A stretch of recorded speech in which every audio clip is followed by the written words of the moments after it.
ବର୍ଷା ଦିନ ଆସିଗଲାଣି, ଗଛରୁ ଆମ୍ବ ସରିଗଲାଣି।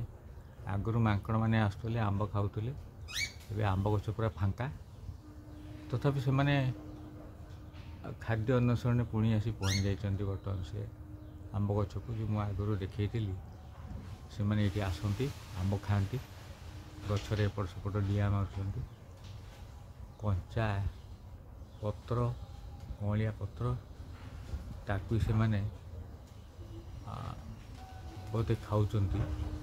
ଆଉ ତ କିଛି ନାହିଁ ତାଙ୍କ ପାଇଁ। ତଥାପି ସେମାନେ ଆସିଯାଇଛନ୍ତି। ପାଖ ଆଗରେ କ'ଣ ଖାଇବେ ସେସବୁ ଚିନ୍ତା ଭିତରେ ସେ ଅଛନ୍ତି। ଯେହେତୁ ସେ ଜଙ୍ଗଲୀ ପଶୁ, ଜଙ୍ଗଲର ଜିନିଷ ଉପରେ ତାଙ୍କର ସବୁବେଳେ ଥାଏ ନଜର। କିନ୍ତୁ ଜଙ୍ଗଲରେ ଯେତେବେଳେ ଜିନିଷ ଅଭାବ ହୁଏ, ସେମାନେ ଜନବସତି ଭିତରକୁ ପଶି ଆସୁଛନ୍ତି ଏବଂ ବିଭିନ୍ନ ଉପାୟରେ ଲୋକମାନଙ୍କର ଫସଲ, ଫୁଲ, ଫଳ, ବଗିଚା ସବୁକୁ ସେମାନେ ନଷ୍ଟ କରୁଛନ୍ତି।